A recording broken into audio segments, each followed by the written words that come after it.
চলো আবার চলে এসেছি একটা নতুন ভিডিও নিয়ে। আজকে আমি বানাবো একটা বার্গার। তাহলে চলো আমি কিভাবে মাটির বার্গারটা বানাই সেটা তোমরা দেখতে থাকো।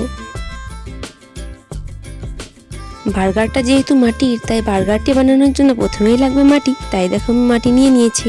আর মাটি দিয়ে প্রথমেই আমি বার্গারের পাউরুটিটা বানিয়ে নিয়েছি।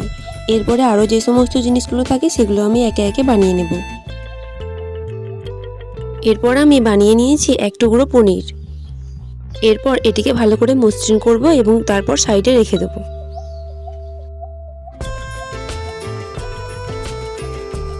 এরপর বানিয়ে নেব দুটো টমেটো কুচি। তার জন্য দেখো বেলনার সাহায্যে আমি মাটিটি বেলে নিয়েছি এবং দেখো আর এই ঢাকনাটির সাহায্যে আমি দুটি গোল গোল করে মাটিটি কেটে নিয়েছি।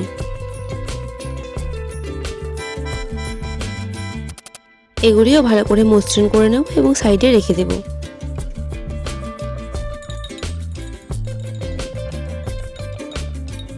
এরপর বানাবো পেঁয়াজ কুচি। তার জন্য দেখো আমি একইভাবে দুটি গোল করে নিয়েছি, তাই আর সেটা দেখালাম না। এরপর এগুলো মধ্যেখান থেকে কেটে নেব। এইটা আমি অন্যভাবে বানাতে পারতাম, কিন্তু এই মাটিটা যেহেতু অনেক সূক্ষ্ম তাই ওইভাবে বানানো যাচ্ছিল না, তাই আমাকে এভাবেই বানাতে হলো।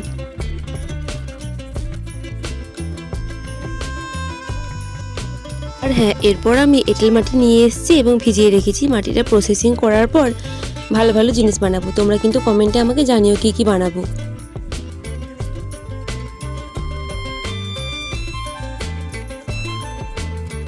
পর মাটি দিয়ে গোল করে বানিয়ে নেব মাংসের টুকরো এবং ভালো করে মসৃণ করে নেব এবং তারপর সাইডগুলো কাঠির সাহায্যে ছিদ্র করে নেব।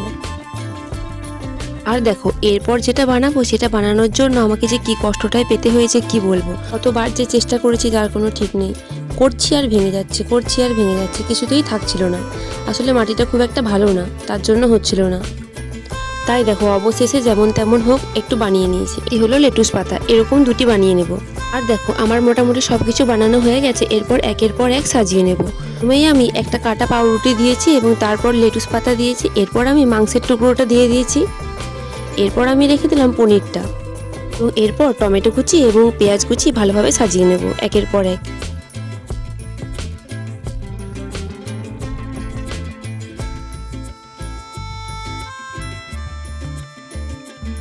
দেখো টমেটো কুচি এবং পেঁয়াজ কুচি দেওয়ার পর ওপরে আরও একটা লেটুস পাতা দিয়ে দেবো এবং তার উপরে আর একটা পাউরুটি দিয়ে দেবো।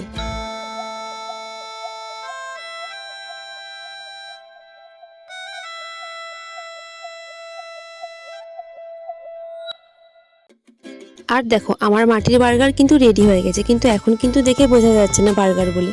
এটি রং করার পর বোঝা যাবে। এটি শুকানোর পর ভালোভাবে রং করে নেব।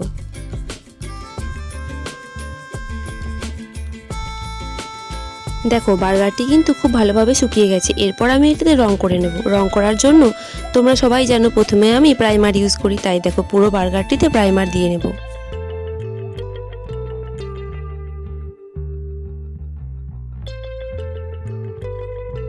আর দেখো আমার কিন্তু প্রাইমার করা হয়ে গেছে। এরপর আমি কালার করে নেব।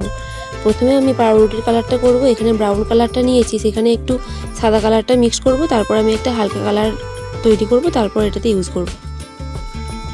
আচ্ছা, তাহলে আমার এটি রং করতে করতে তোমরা আমার ভিডিওটিকে লাইক করে দাও এবং কমেন্ট করে দাও তো দেখি।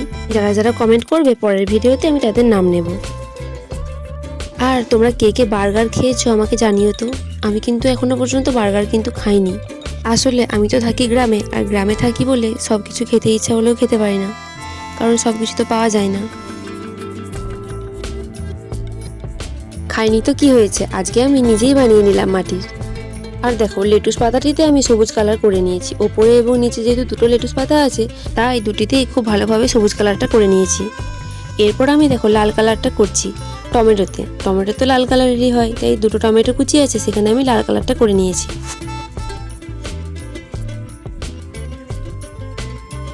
আর এরপর আমি লাল আর সাদা মিশিয়ে গোলাপি কালার তৈরি করেছি এবং সেটা দিয়ে আমি পেঁয়াজের রং করেছি। দুটি পেঁয়াজ কুচিতে খুব ভালো করে গোলাপি রংটা করে নিয়েছি। এরপর দেখো পনিরটাতে আমি হলুদ রংটা করে নেব।